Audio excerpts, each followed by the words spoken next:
Welcome to the first flight in the 737 NGX flight work training from Angle of Attack. Today we'll be flying from Echo Golf Kilo Kilo, which is Gatwick Airport in the United Kingdom, to Echo Hotel Romeo Delta, the Rotterdam Airport in Holland, just a hop, skip, and jump away. First off, before we get started, it's worth noting that flight work is an important title that we've chosen for this part of the 737 training. You have most likely already gone through groundwork, having obtained a great amount of systems knowledge, and now you're ready to fly the aircraft. So yes, we will be doing some flights to teach you the everyday stuff that pilots do, but it'll also take quite a bit of work on your part. Operating this machinery in the complex navigational world built so that it can get you and the passenger safely to and fro is no small task. Let me mention that simply jumping in and doing the flights is not exactly the direction that we want to go. We have a purpose and a mission here with this 737 training. Not only do we need to teach you how to correctly fly the aircraft, but we must also teach you how to correctly do a pre-flight. What you are about to witness in the coming hours of your training is something you cannot get anywhere else unless taking a real type rating. In other words, you won't find this information on YouTube or any other outlet, and you certainly won't be able to read this. We put together a comprehensive and understandable way to do a pre-flight and correctly set up your flight as a real-world flight would be. This knowledge does not come easy, and it took us a lot of work to gather everything together. In this particular video, we will teach you how to do a pre-flight for the PMDG 737. Before we get to the actual flight, we will cover the following topics: fixing the pre-flight plague, PFPX setup, pre-flight checklist intro, pre-flight planning, and reading a dispatch. Now for the pre-flight plague. Over the years of realistic flight simulation, there has been a major sickness that has plagued flight simmers all around. When an airline crew enters their airline planning area for a flight, they have a stack of paperwork waiting there for them. This paperwork is a flight plan, or what is also referred to as the dispatch. For the most part, the pilots do not have to create this plan for the flight, and everything is right there ready for them. Now, the pilots do not simply take this information as gospel and turn around and just fly. Both of them agree on the numbers, they fix any of the issues, and it's determined that the plan is sound and that they want to use it. This plan or dispatch was created by a dedicated and trained individual. This paperwork is completely professional, solid, and safe. Now look at what we deal with as flight simulator pilots. First off, we will not have a flight crew member with us. In other words, we don't have a first officer. We have to perform all the duties necessary for safe flight on an aircraft that was made for two. That in and of itself poses a lot of issues once we are on the flight deck. This would never really fly literally in the real world. So apart from all that, we are solely responsible ourselves for coming up with our flight plan. Because the vast majority of us desire to fly realistically, it is very difficult to come up with this set of dispatch paperwork that is accurate and usable for our flight. Until very recently, it was nearly impossible for simulator pilots to get a hold of usable dispatch paperwork on a regular basis. However, with the advent of several new programs, this is now not only possible, but will become commonplace in the near future. Our goal in this flight training is to teach you for the first time how to do a solid and thorough pre-flight. This means that you're going to be able to completely plan your flight, know and understand all the numbers, and be able to repeat this almost by memory for every single flight you do from this day forward. We find this to be extremely exciting, and we are totally excited to show you what we have come up with. So now for the PFPX setup. Professional Flight Planner X, or PFPX as we'll call it, is the most comprehensive flight planning tool available for flight simulator pilots. Now, at the time of making this video, we were allowed to use a test version of the software, so keep in mind that it may not be available yet, but if not, it will be very soon.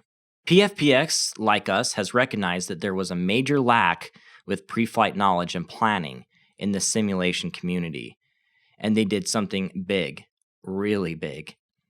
So far, we just love what we see with PFPX and what it offers as a comprehensive way of getting that dispatch that we all desire. They have done an incredible job, and the software will make our job infinitely easier.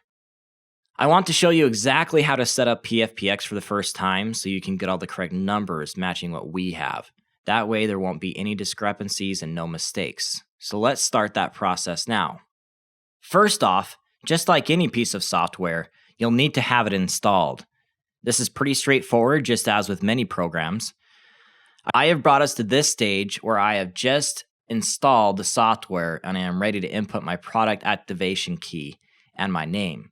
Now, your name here is actually important because it will show up throughout the program and it will even show on your dispatch paperwork. So I am simply going to copy and paste my product activation key and hit validate. This will validate my purchase over the connection and it will show you a message saying thank you. And it looks like all is good to go there. It even entered my name. Now PFPX will go through its initial load of the software. First of all, you'll notice in the upper right-hand side that you can change the style of your program. Personally, I like the black style as I feel it has a lot of contrast, but you're welcome to try some of these other styles and see exactly what you like. As of right now, our program is pretty barren. We don't have anything in here that is entered. Basically, all we have is our license information, and that is it. But there are a lot of other options, so we have some work to do there. Now what you need to do is click on the globe top left and go to the bottom where it says Program Options. Now we will run through this tab by tab and make sure that all of the information is set exactly how we need it. Now, you are welcome to change this information if you want later, but for this training, it is important that you follow the steps and keep the settings this way, or your numbers may differ from our numbers, so that's just a fair warning.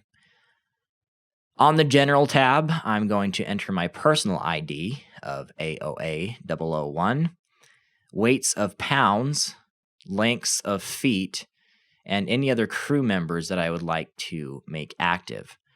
I can also change my piloting command, which is defaulted to my name. The License tab is essentially what we have already seen. There's nothing to do here. The Weights tab, we will leave the same. However, there may need to be changes here at a later date. Just keep in mind that these are the default weights per passenger and baggage per passenger that the program will use to calculate its numbers. On the Planning tab, we are now going to make a few changes. On the default fuel policy, change all three to ICAO or ICAO, as we will refer to it from now on. Now we have default taxi times, 10 minutes taxi out and 5 minutes taxi in. I agree with those numbers and we will keep those the way they are. Now we have a list of airlines here at the bottom. Obviously, AOA is a made-up airline, but that doesn't mean that we can't create one. So for the airline identifier, let's enter AOA, and for the name, enter angle of attack and press add. On the Weather tab, we're going to select Active Sky, as we'll need to be on the same page for weather, as this is the easiest way to load it across the platforms. You'll need to navigate to where the Active Sky files are. In my case, that was in the App Data Roaming Hi-Fi Weather folder. From there, PFPX will load the current Active Sky weather, which you'll see later on as we go through the paperwork and the weather and things like that.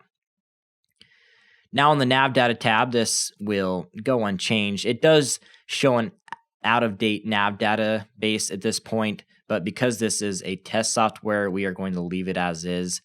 Later, I imagine PFPX will have some sort of option to update the Nav Data.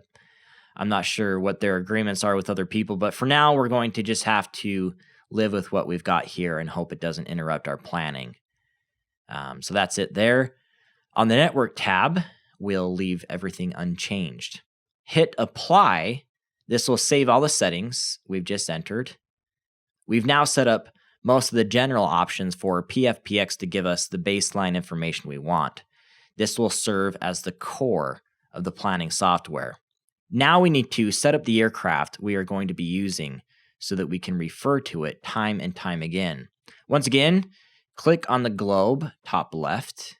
Now click on the aircraft database and create new aircraft option. Our registration will be November 738 Papa Mike. Type of aircraft from the drop-down will be the 737-800. Weights are in pounds, lengths are in feet, and altitude it is in feet as well. Empty weight, I'm going to have you change it to 91,300 pounds and a max ramp weight of 174,700 pounds. The other weights will remain the same. Fuel performance will remain the same. However, we need to click Edit for the TopCat performance file and select the 737-800 and press Apply to save these changes. Planning and alternate areas will remain the same. For the default speed schedule area, I am going to enter a cost index of 30 as our default cruise value. This will be essential for accurate numbers, planning purposes, etc. Anything and everything else on this page will remain unchanged. On the equipment configurations page and the ETOPS page, all the values can also remain the same. Press Save, top left, to save this aircraft to PFPX. Click Apply to get us out of this window and confirm. We now have the general settings and our aircraft set up in PFPX. Now that we've completed the setup for PFPX, it's time to get into the pre-flight in earnest. We've prepared what we call the pre-flight checklist. This isn't a checklist you'll do inside the aircraft. Rather, it's the checklist you'll do before you get to the aircraft. Although PFPX does an incredible job guiding you through each step of the setup, we want to make sure you're not forgetting other important information as well. By using this checklist we've created, you'll be able to perform the exact same pre-flight steps, flight after flight. Eventually, we hope you can memorize this and do it by second nature. First, we'll talk about the checklist, and then we'll go in and simply do a pre-flight. In other words, we won't be using this as a do list. Rather, we'll check our work after we have done the items, just as would be done in the aircraft checklist. The pre-flight checklist is broken down into 5 sections. Sections we believe you should be focused on and separate themselves from each other. These sections are data, weather, planning, dispatch, and documents. Each should be seen on the checklist visually to break down these separate sections. Now, we realize that this pre-flight needs some structure, but we don't want you to be hostage to a very strict set of guidelines. Rather, I'm going to go through things in the general order that I do them, at times jumping here and there for important reasons, and then you'll see how it all comes together when the checklist is read off at the end. When you first start out with this checklist, you're more than welcome to use it as a bit of a do list, but keep in mind that a lot of the details in between are left out in this checklist. Checklists are generally the absolutely essential items that must have been done for flight safety, but again, there are many more details in between. So here goes the pre-flight for the flight from Gatwick to Rotterdam. Pay close attention, repeat if needed, write down your questions so you can ask us later, and in general, keep a sharp mind as we go over this information. Data. First, we need to make sure that our programs are going to have the correct nav data information. Over time, nav data changes around the world, and perhaps even on this flight, as the International Navigation System is optimized and modified to better suit today's technology and mass air transit goals. So, in other words, it is gradually changing all the time. Each country participating, which is the vast majority of countries, submits their information to be used in this all-encompassing update. In today's digital world, the transmission of this data has become extremely simple, and for us flight simmers, it is equally as simple. This data is released in cycles, every 28 days. These cycles can be purchased from Aerosoft with their NavData Pro, Navigraph, and there is also a free version from PlanePath, although that version has little integrity. Our job at this stage of the pre-flight is to ensure that we have the latest cycle. You can simply do this by opening up your NavData program and checking you're up to date, checking the date range after doing a quick web search, or simply checking the CDU when you get to the flight deck. Personally, I like to do it ahead of time. Once I'm in the aircraft, I actually like to focus there on what I'm doing. And in our case, that's exactly what we're going to do. So at this stage, let's assume that the nav data is up to date. You've determined it was already current, or you've done the update specific for the PMDG 737NGX and a PFPX when the PFPX nav data is available for update. Now that we have the nav data, which in our case I can tell you that it is, we need to have the charts for this flight. You can wrestle for hours trying to find free charts online. More or less, you will be successful in finding these charts. You'll end with charts that are most likely out of date and not produced by a professional organization. Although, there are many governments that release their charts free and searchable online, like the United States, for instance. However, let's assume that the charts for any particular flight are simply too difficult to come by. Getting all the charts for free is hit or miss, and sometimes you are faced with the choice of not having charts, which is a very dangerous proposition. In our case, we want to fly as realistically as possible, and I would say that it is certainly the same attitude that the majority of you 737 NGX trainees have. We want the real deal here. Therefore, I introduce you to Navigraph. You heard this name a few minutes ago with the nav data, but Navigraph also offers charts for most international airports and is adding more all the time. In very few cases have I not found charts through this fine service. Now, Navigraph does charge for their service, but it's a small fee, just a few dollars or pounds per airport.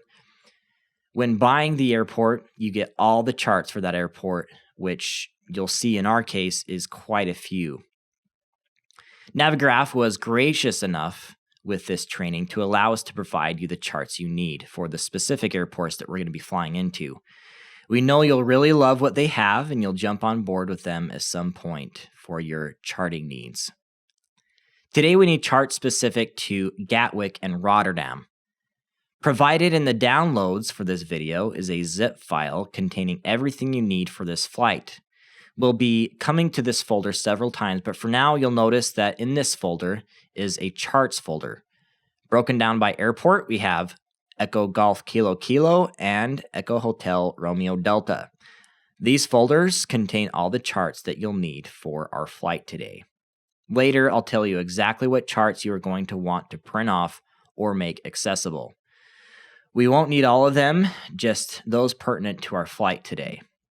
So in addition, as we go along, I'll be showing you the charts as I look at them on the iPad, which will give you an idea of what to look for, how to interpret the information, and so on. Now, most of that will happen later on while we're actually flying. For now, we're just kind of gathering the charts together. It must be noted that we do not consider the 737 NGX training to be a course on how to fly instruments. Our Aviator Pro course is dedicated specifically to IFR flight, teaching you how to read charts, fly departures, arrivals, approaches, and much more. In other words, our coverage of instrument-specific tasks will be limited. Our focus here is the aircraft. I will do my best, however, to discuss these topics as they come up and as time allows, but you've got to realize that there's a lot of information to cram in here, and we just don't have all the time in the world. So now we're done with the data part of the checklist. It's time to move on to weather. Getting the weather before actually going into planning is essential. It'll give you an idea of the challenges you'll be facing for the day, and immediately if you may not be able to go at all. An aircraft like the 737 NGX, which is basically capable in most situations, even zero visibility, it's not likely there is much weather that will prevent us from actually leaving the ground. So we have to look out for those extreme circumstances, but for the most part, we're always able to go. The instances where we couldn't depart the airport because of weather conditions is, again, quite rare, and we will most likely not see that happen during this training. However, there is a good chance that you'll come across this situation in the many line work lessons if you choose to take part in that part of our training.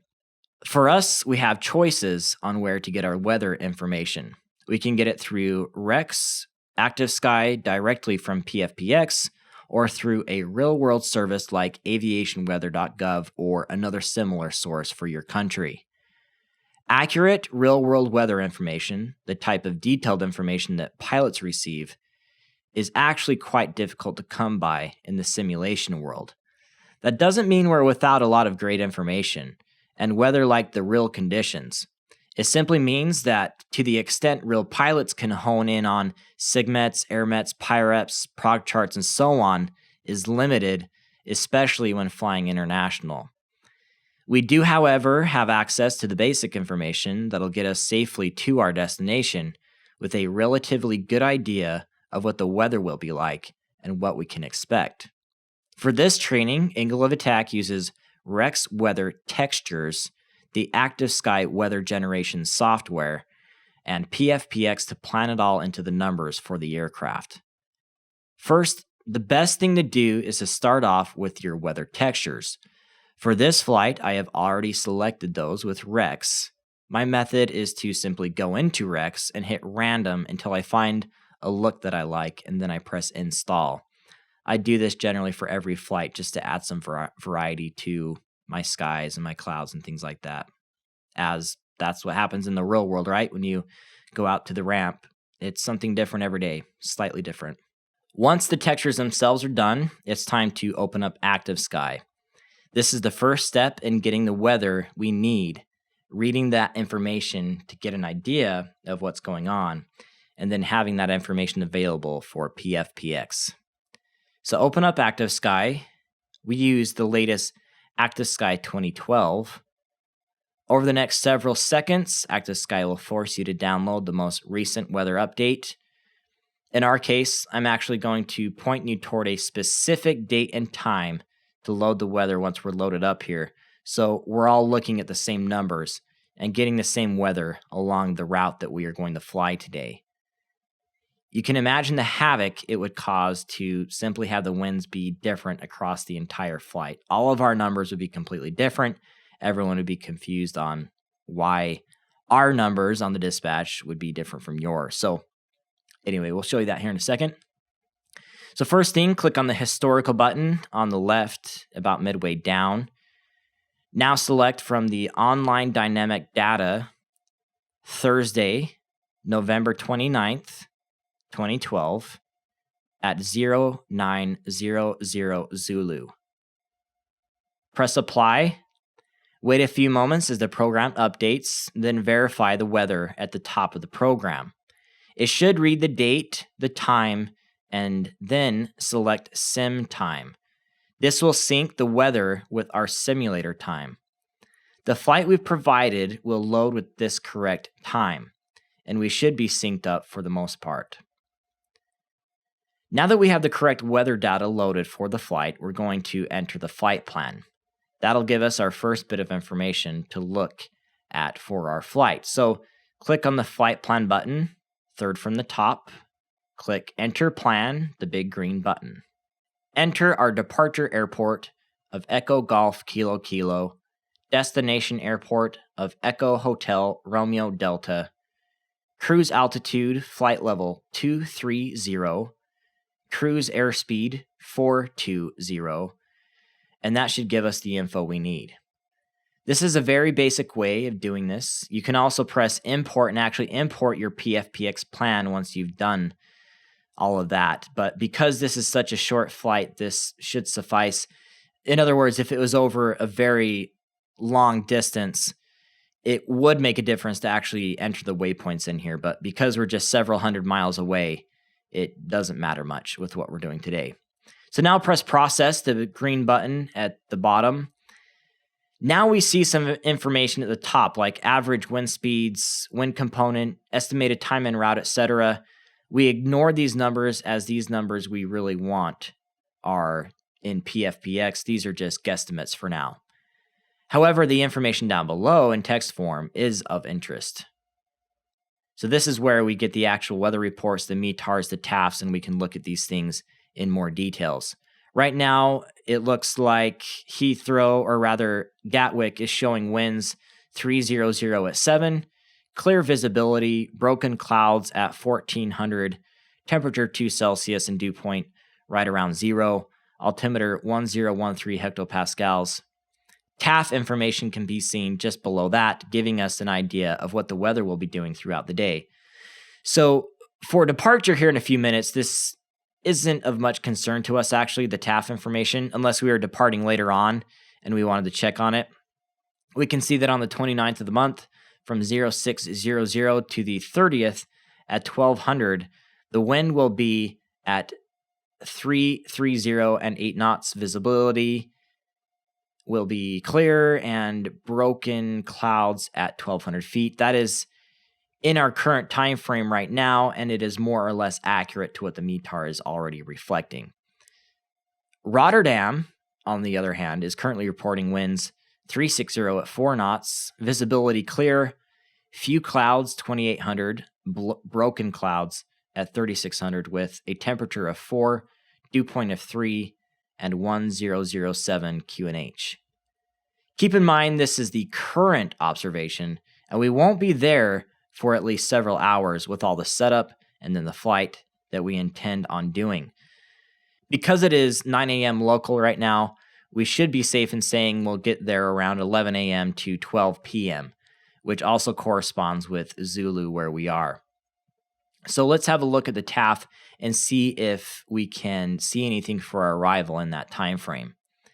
The first part looks normal and what we're currently facing, but then it says with a probability of 30% that there will be temporary points of slightly lower visibility and light rain showers between 0600 and 1800 with thickening clouds. So this is a bit of fun. We'll actually have a bit of weather to deal with today, especially on the descent, although this won't be one of those magical times where we'll see an amazing approach down the minimums, but we'll perform our procedures as if that'll be the case. Now, for more reports, you can either scroll down or you can go to the graphical representation of what we're facing by clicking the second button, Map, top left. So center your map, make sure that the route is selected at the bottom, and select any other data that you want to see.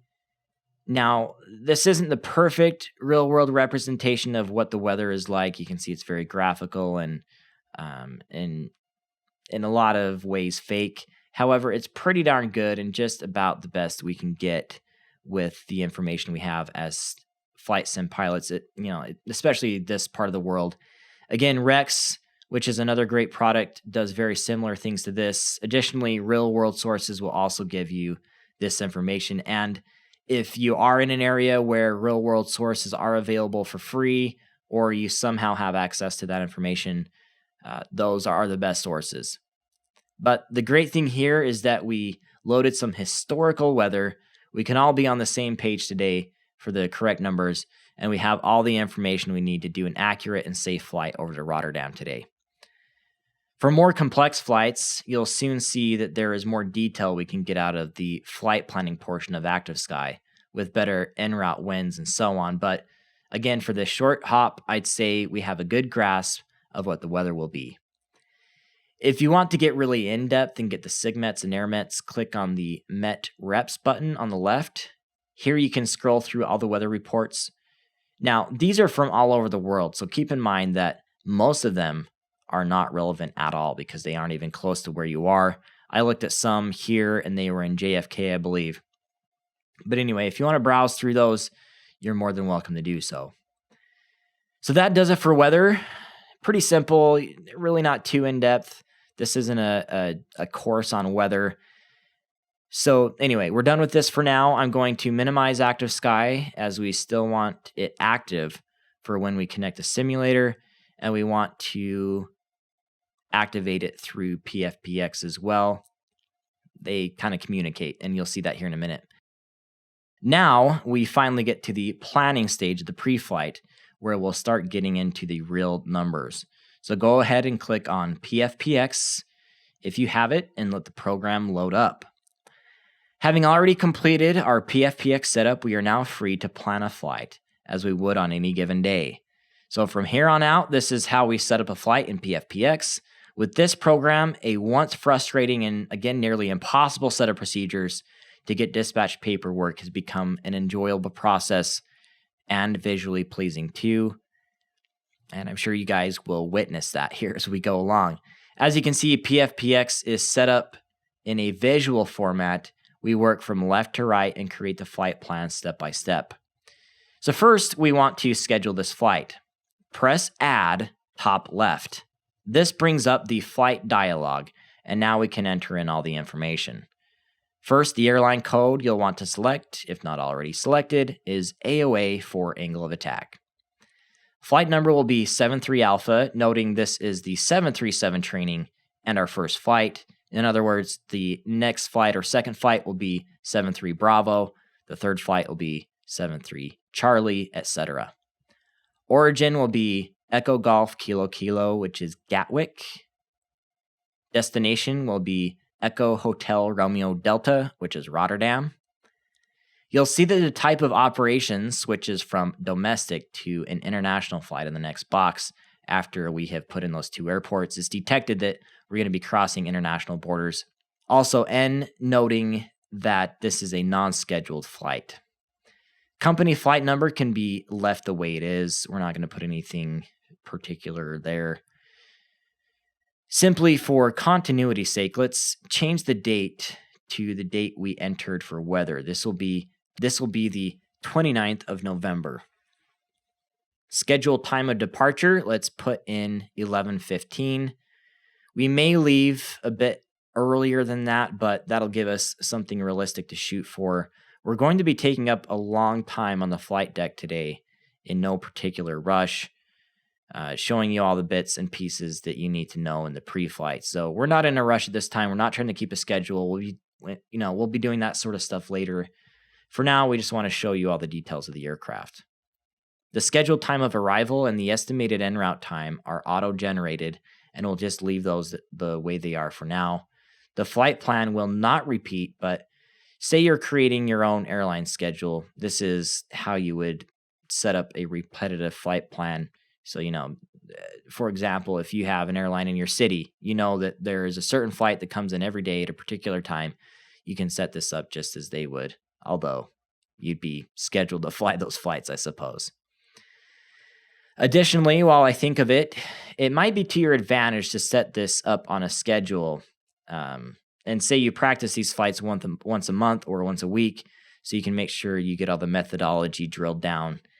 And that could work out too. So you could actually schedule these AOA training flights until you know that you have perfected them and that they can start to flow over into any flight, any situation, any time. That may be to your advantage. Anyway, or completely ignore this. Totally up to you.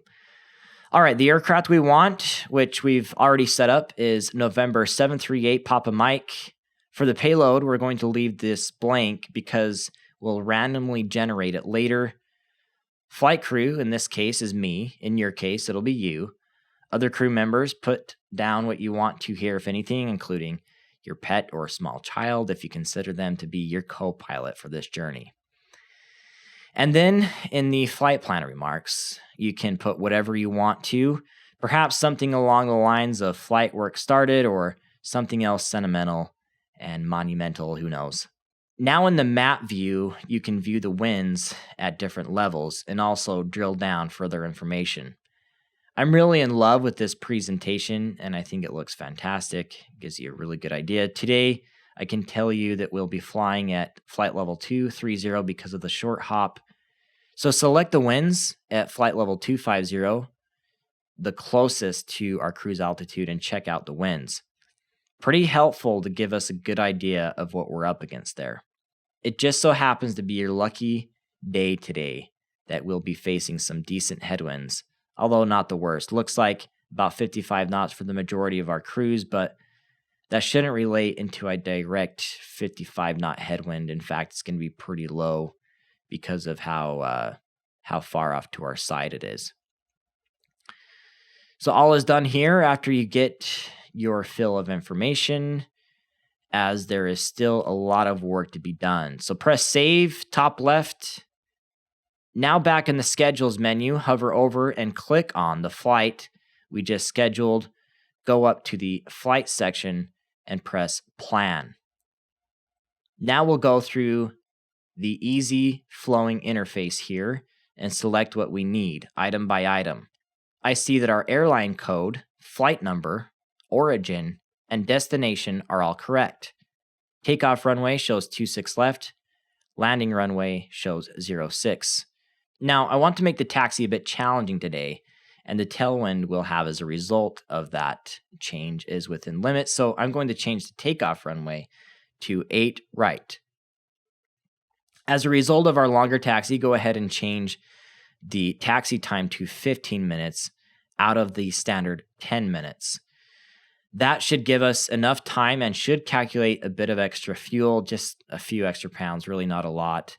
Company flight number, type of flight, type of operation, data flight, scheduled time of departure, and a new estimated time of departure are all available. We're going to leave this the way it is now, but if we wanted to change the estimated time of departure, we'd do so here. Aircraft, just as we checked out before, is November 738 Papa Mike. We've got an empty weight of 91,300 pounds, max takeoff of 173,000 pounds, and a max landing of 146,300 pounds. Climb is as we need it, cost index of 30, descent as we need it. Initial altitude or flight level is set to calculate the optimum flight level based on our winds. Step climb, which we won't be needing today, is 2,000. Altitude cap, which is the aircraft's max certified altitude, sits at 41,000, and we see that in the max as well. Payload. Click on that tab at the top to open it up. At the top of the screen, you can now select empty, max, or random. I like to hit random until I get a pretty good load in the aircraft, and then I call it good. This keeps me on my toes so as to make sure I'm always paying attention to the numbers. In this case, we have 143 adults, 7 children, and 1 infant. Baggage is set at 4,350 pounds. Cargo is set at 13,612 pounds, which gives us a grand total of 42,511 pounds, which is passengers plus baggage plus cargo. This puts our zero fuel weight at 133,811 pounds, which is pretty close to our max zero fuel weight of 136,000 pounds. We have quite a full load today. Everyone is very excited to be on this initial journey on the 737 from Angle of Attack, so they're all just jumping on. Now that we've done the payload and we have all our final weights, we have the takeoff and landing performance information located at the top that we can now calculate. Because we linked this to TopCat earlier, I can simply click on the takeoff landing logo, which is essentially the TopCat information.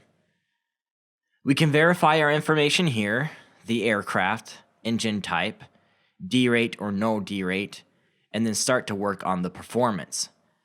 Because this is a takeoff and we selected 08 right, that's been selected. We're expecting a dry runway today, and we won't be shortening the runway at all. Conditions are predetermined by the weather we loaded, so if you want to have a quick look at active sky, you can verify that it's the same. And with a quick look at active sky here, I can see that that is in fact the case. Flaps, set this to 5.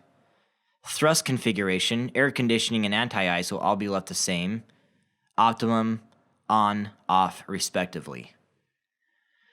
Now, with all this data in, press calculate. Based on the information we've entered, we now see the performance information located on the right. This will be placed in our dispatch for reference. Now for landing, let's do just about the same, although these numbers could change later. Airport and the runway look good, but condition I want to do wet since we had some reports of rain. We don't want any shortening here. Pressure, temperature, and wind look good based on the METAR below. Flaps will be 30, landing will be manual, air conditioning will be on, and in this case, we're actually going to assume that the anti-ice will be on. The reason being is that we have some low clouds and low temperatures, which will most likely require we be using it pretty close to landing. Select engine and wing from that drop down. Now we get all the information for landing, including the landing distance based on the auto brakes mode used, which is quite helpful. You can see that the runway length does not support the use of auto brakes 1 or 2, so we'll need to use 3 or max on this landing. Press apply to apply these changes, and this will send us back to the flight planning screen. Now we can finally calculate the route. You can either choose a route from the real world, or you can simply allow PFPX to automatically do it for you. We're impressed with the way PFPX does this, so we're going to auto-generate this route, especially since this is actually a pretty rare route in the real world. We chose this based on its short length and also because of the add-on airports available for it. So this isn't a route that we could actually get a real route in on FlightAware, for example. Either from the drop-down or at the top of the screen, click Find. Quickly, we get the route. We have here the Clacton 5 Papa departure to Clacton VOR, low airway 620 to Redfa, then on the Redfa to Romeo into Rotterdam. Alternates, select 1 required, minimum fuel priority, and then press the destination button. And this will automatically populate your options. This will also show up in our paperwork. Fuel tab, being our last, is set to ICAO standards. For extra fuel, I'm going to enter 1,500 pounds. We may be doing some extra time in taxi or on APU, so I want to make sure we have everything we need there. You can also select any number of other options, but the fuel isn't exactly calculated yet. PFPX will take all the information we just entered in, the flight area, aircraft, payload, route, alternates, and any fuel needs that we have, like this 1,500 pounds that we just entered, and then it'll calculate our final numbers for us. So all we need to do now is press the magic compute button, and it will do exactly that. So that is top left here in the flight section. And bada bing, it's all calculated and ready to go. We can view details from here, the climb or distance, time, payload, release fuel, fuel will actually burn, and extra fuel. Also, you can start to go through the tabs. Here we have much more details on the flight, which we'll talk about after this. OFP, or Original Flight Plan, will basically be what we see on the dispatch sheet when we go through that. There are a lot of numbers here, and at a glance, if you haven't seen one before, it will be quite confusing, but we'll try to make sense of it. We have a lot of time we're going to spend actually going through each and every point of this data. Next tab, this is the information that ATC has on our flight.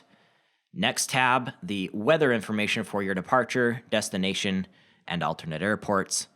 Next tab, any NOTAMs or notices to airmen broken down by airport. These can be quite interesting to read, although we won't be going through them ourselves. And messages, which shows us an error that there isn't a route from EHRD to EHAM, which we know. So that is actually our alternate. If the weather was more marginal, we may have this contingency, but in our case, we won't be needing it. We have plenty of extra fuel, so I feel safe about that today. We're within regulations even, so we're all good to go there. Press release either top left or on the message bar. Now we are all set to go. Just a few more items and we can make final preparations to jump in the simulator.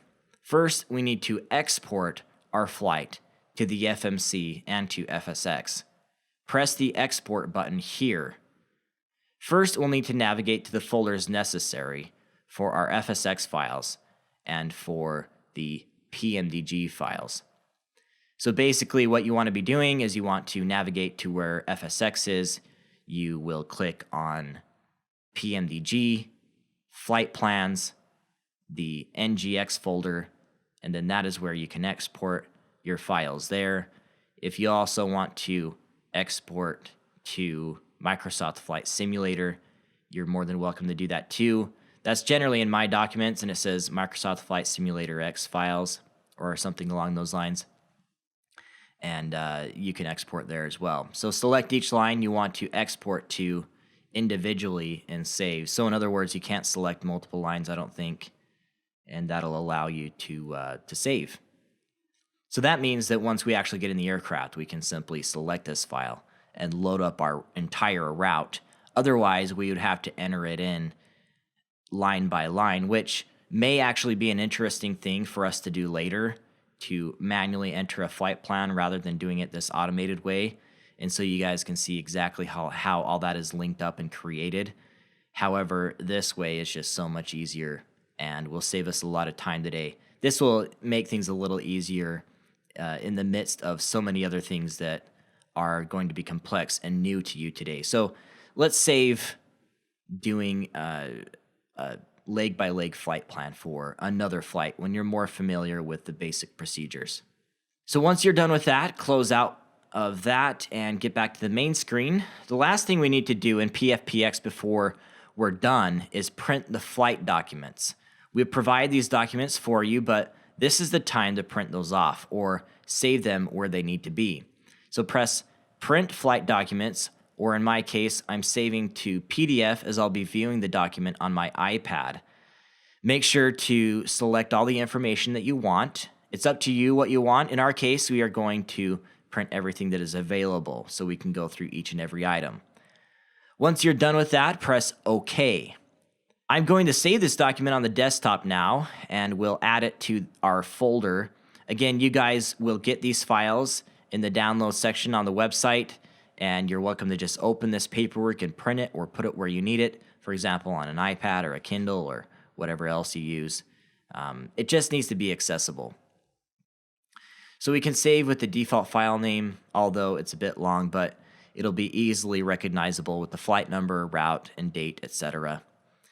So now that we're done with the pre-flight, let's run through the pre-flight checklist, which we talked about before, and make sure that everything is crossed off. All right, so here's the checklist in the flight work knee board. First, we have the data area, which we talked about before. We did, in fact, check the charts and determine that those were all set up in the folders. And then I'll go over those with you guys later and show you which ones we'll need to be using for this flight. The nav data is updated for the PMDG 737. However, we did see that the nav data for PFPX was out of date, but I went over the reasons for that with you, just so you're aware of that in the future. That should be updated. Now onto the weather section. We have the departure weather, which we checked in Heathrow, or rather Gatwick. I keep saying Heathrow. The destination weather in Rotterdam. We checked a little bit of the en route weather with the graphical view in active sky. The winds we looked at as well. And then the air mets and sigmets, I showed you where those were available within active sky, and those will be available through real world flight areas. These are more specialized, and they are not really long term. So they kind of just come on an as needed basis. So those aren't usually available for historical data like we are using today. And then we got into the heavy planning area with the PFPX setup, and we completed that.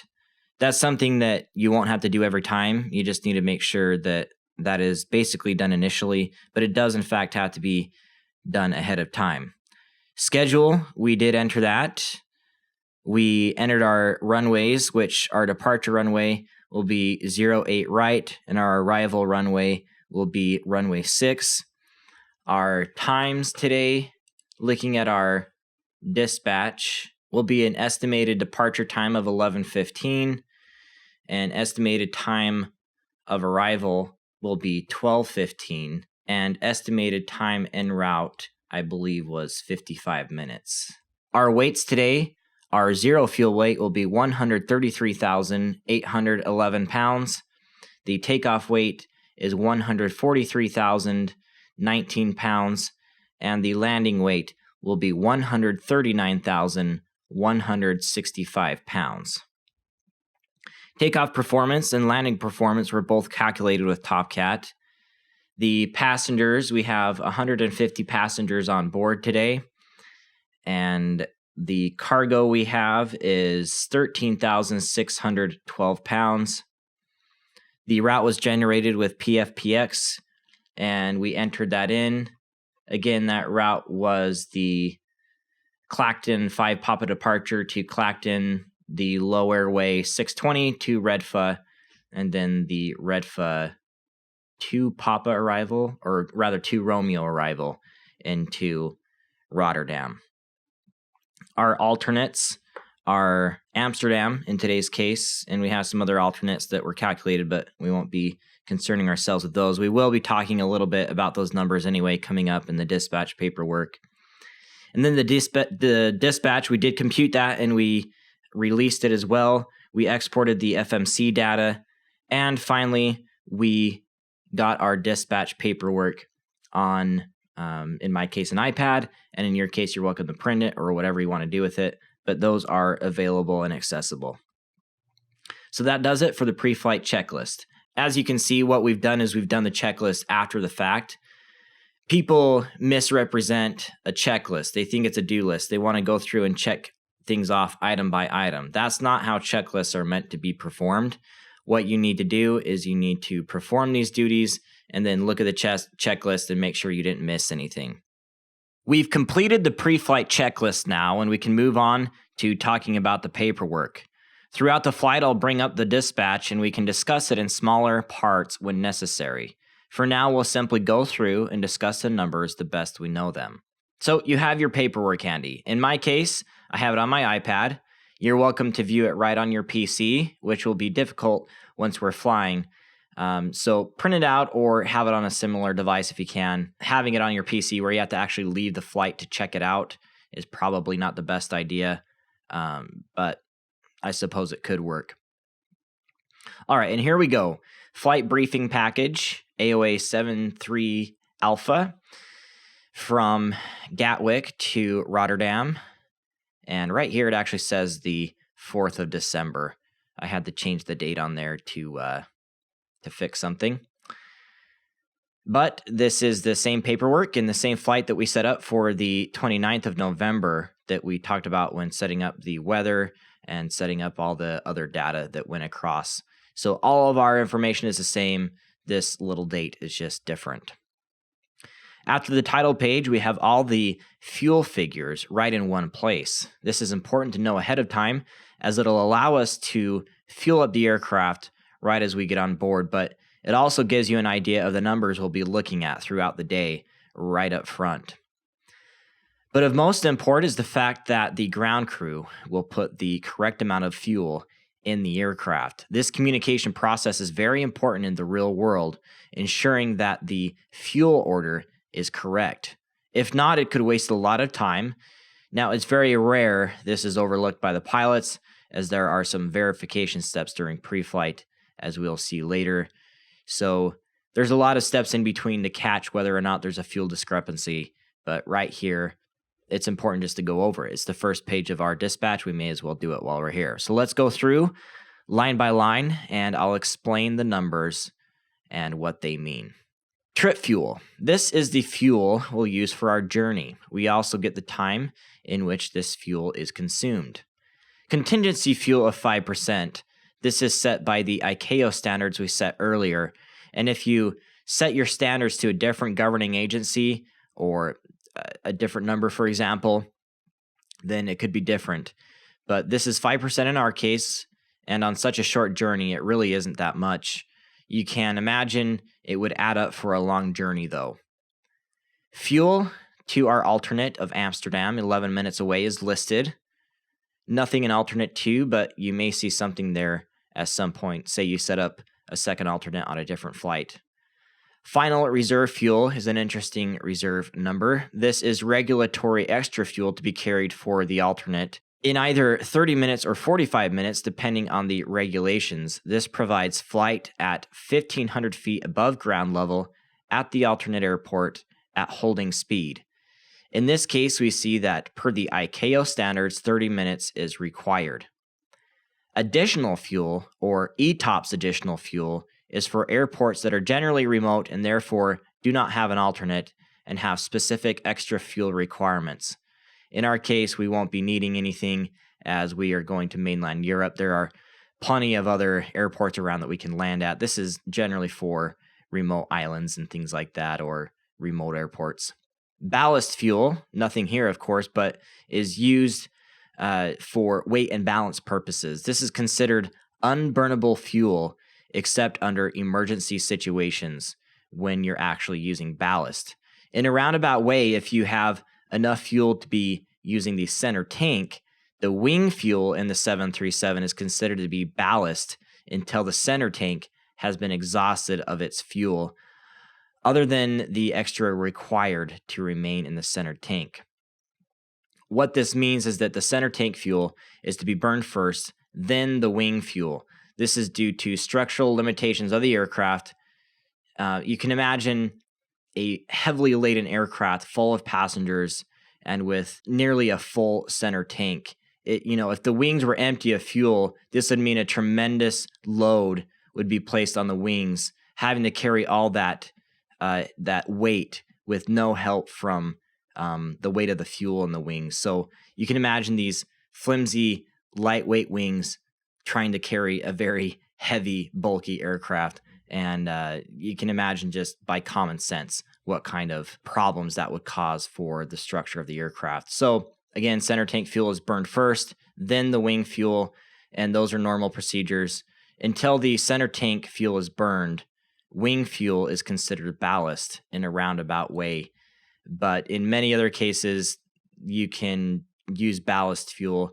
In the case of the 737, it's pretty rare, but when you get aircraft that have just a very long fuselage, aircraft that are dealing with cargo, it can become a different issue.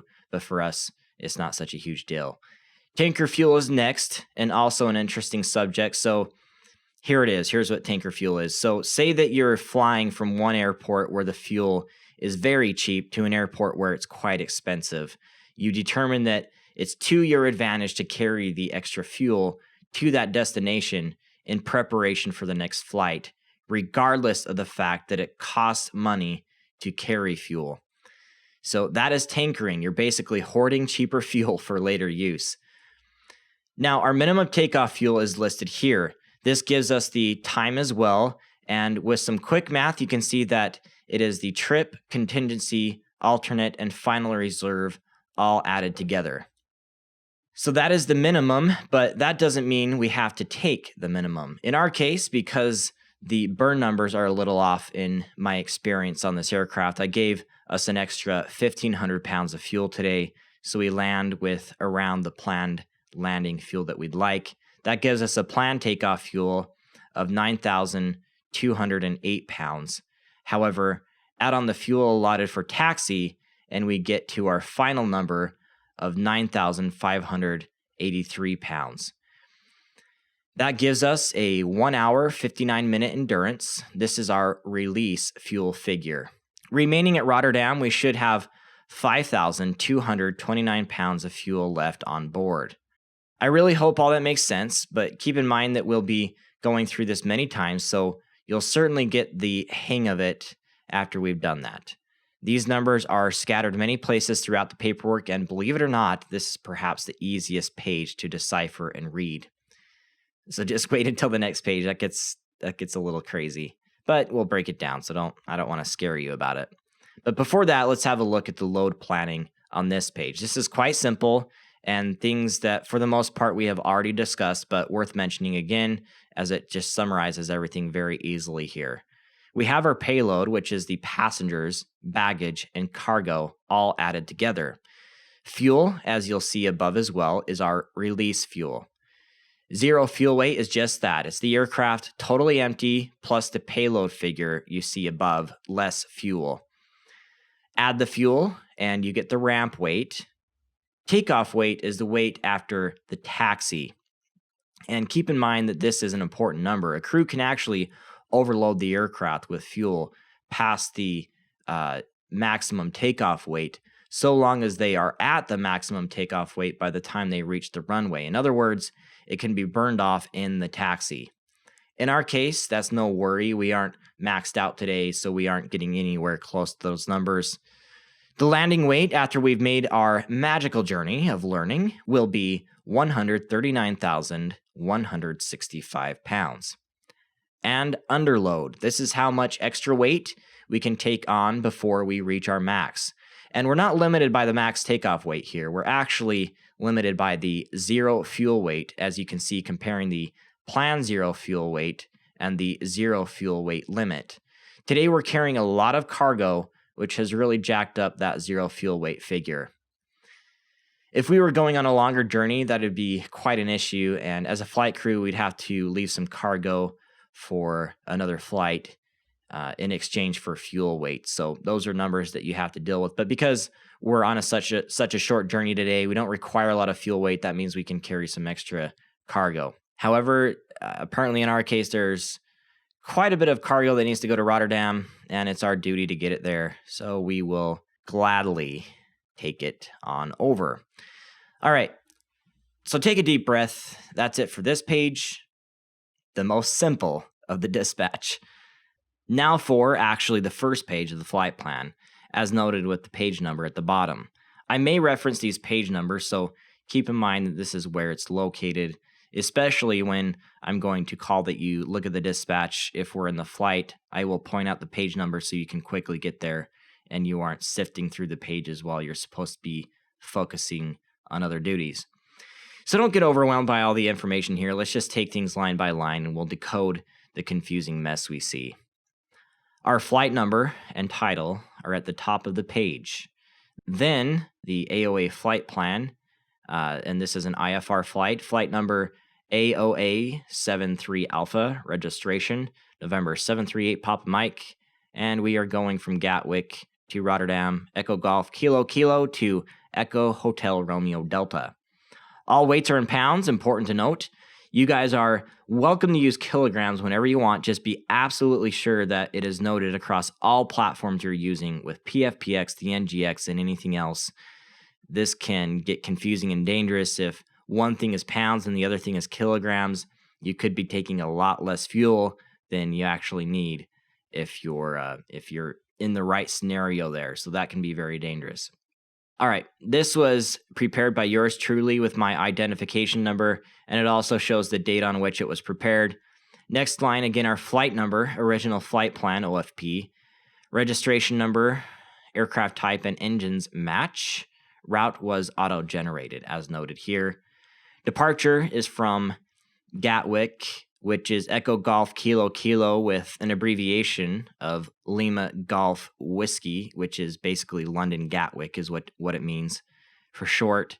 8 right with a threshold elevation of 203 feet MSL. Arrival in Rotterdam, Echo Hotel Romeo Delta, Romeo Tango Mike for the abbreviated airport name, elevation of -14 feet. Cruise speed will be determined by a cost index of 30. Initial altitude will be flight level 230. Burn adjustment is normal.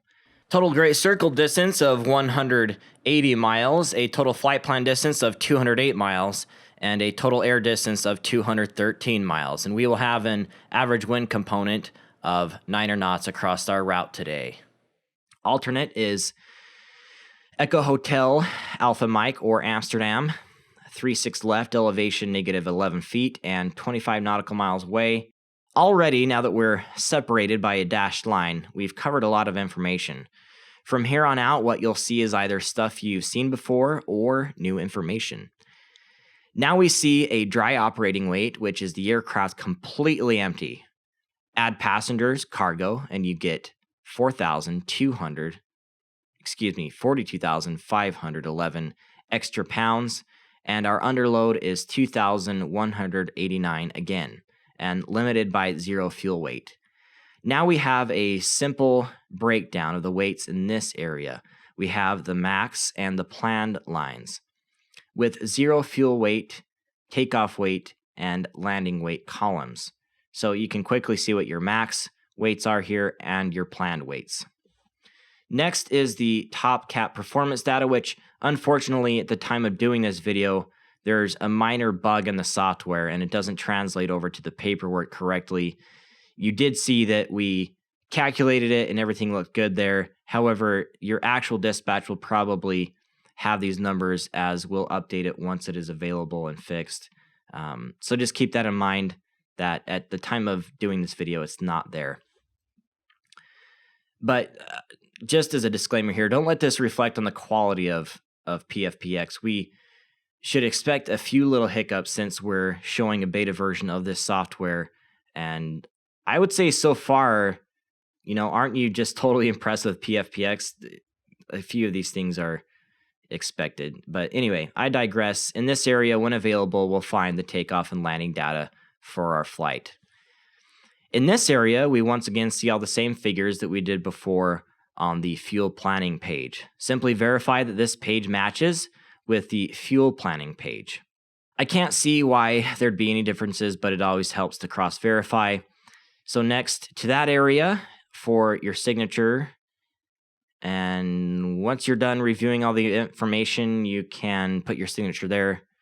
Technically, you only have to review this one page to sign, but I think it's a good idea to sift through all of the paperwork, and then as your last action item, sign here. Once you get to the end of the flight plan, though, you can actually sign here, and there is some more information on the next page that you actually do need. So we'll hold off on that for now. Next, we do have some interesting information jumbled together. On the first line, it notes that our fuel tank capacity is, in fact, 45,900 pounds. However, the max extra fuel we could take is 7,135, limited by our landing weight, which would get us nowhere near that max capacity.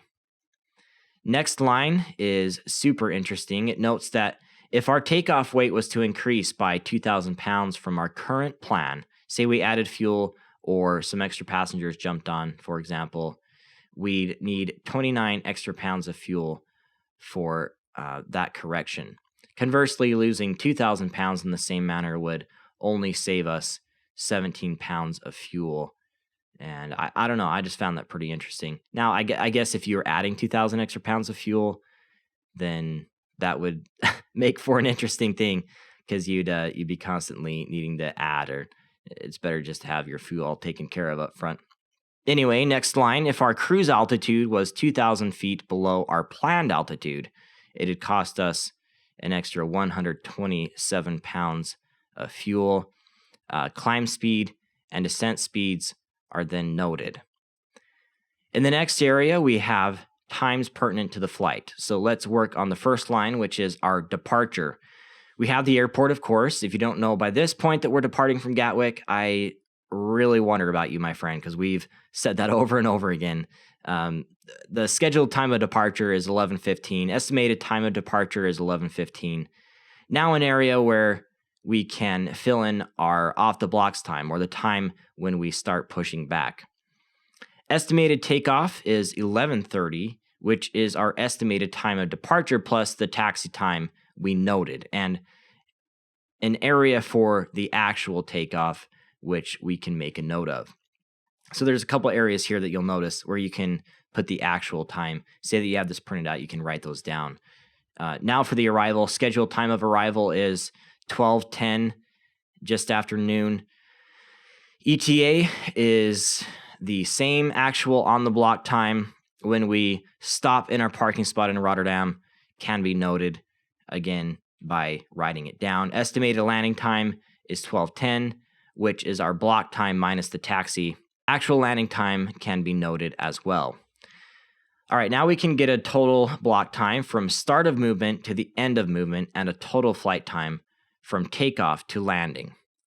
And last but not least, the ATC route, which you've seen before. Now, we actually got through all of that. Honestly, not as bad as you'd probably imagined, but now this document doesn't seem as mysterious, does it? So this is quite an accomplishment. You can see that, when you start to break down these numbers, things actually start to make sense. So we have a lot of great information here.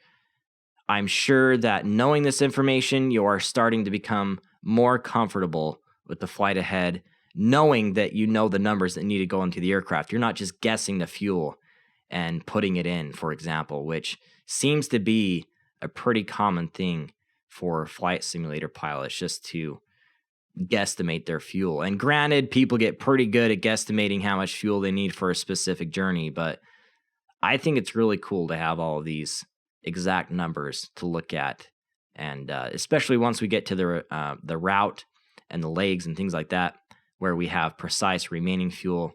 That's pretty neat to see as well. So anyway, let's keep up the momentum here and head to the next page.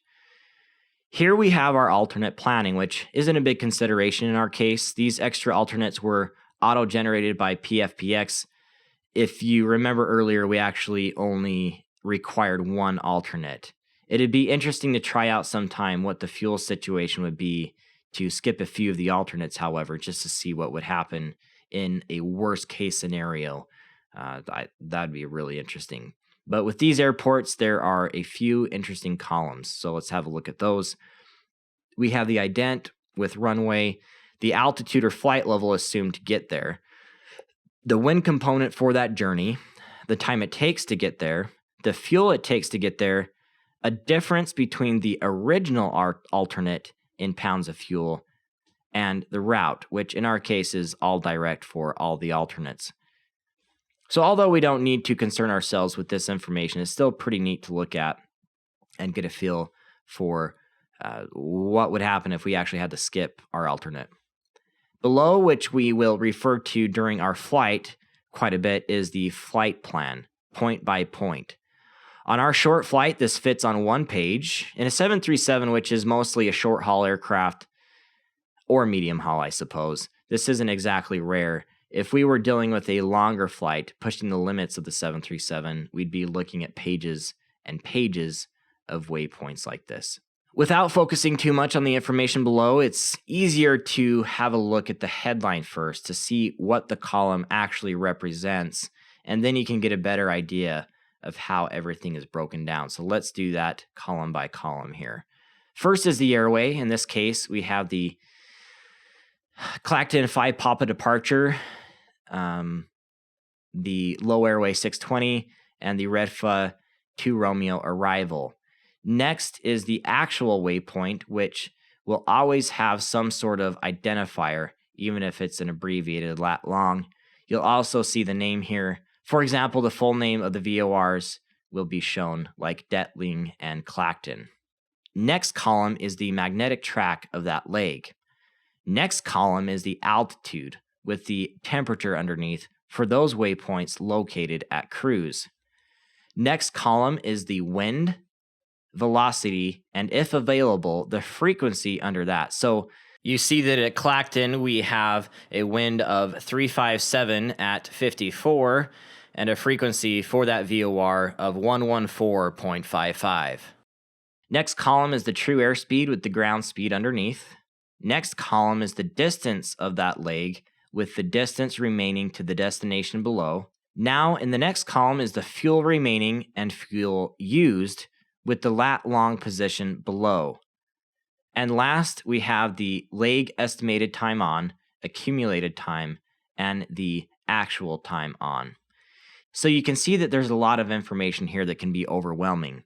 For us, we can enter information down here as we fly along if we have any corrections from what the numbers say here. Admittedly, having it on the iPad doesn't really allow me to write things down, but I'll find a way to make a note of that. So on to the next page, Captain. Let's see what we have. Next, here we have the winds for climb, different waypoints, and descent at different altitudes. And the magical words, end of flight plan. So that's it. You actually survived, but you actually have to go flying now. But first, a few things on the next pages. Not a big deal. We've covered most of the information now. so this part should actually go by pretty quickly. Page 4 is the ATC flight plan. This is all the information they see, and they can look up your flight as a result. Page 5 is the weather, which we've talked about at length already, but you can review that here if needed. The following pages will have the winds information in graphical form, which is always great to glance at. It's broken down by altitude, those altitudes closest to your cruise altitude, which are altitudes you'll most likely use. And my friends, that is it. Go back to page 1 of the flight plan and sign your name, approving this flight. If you have changes to make, redo the paperwork, then sign that paperwork. Over time, you'll become familiar with this information, and you'll be able to get numbers at a glance. For now, just review this if needed, or simply move ahead to the flight where we'll inevitably revisit some of the numbers. In this lesson, we did the following. We began to fix the pre-flight plague. We did the PFPX setup. I introduced you to the pre-flight checklist. We did our pre-flight planning. And then we did a reading in depth of the dispatch. As for this pre-flight video, that is about all we can do. Now we'll make the journey to the aircraft, which for you means loading the flight available in your files and ensuring everything is installed correctly per the README that is available there. So make sure you follow those installation instructions. Once you've done that, you'll load up and we will be sitting at stand 5-3 in Gatwick, where we'll start to take on the vast challenge of learning each and every detail about how to operate this aircraft like a true captain. We're going to take it slow, we're going to have fun, and I promise that you'll learn a lot. And eventually, you're going to be really sharp at this stuff. For now, we're just going to take it easy and make sure that we go slow and let you guys learn everything that you need to know. So until then, moments from now, throttle on.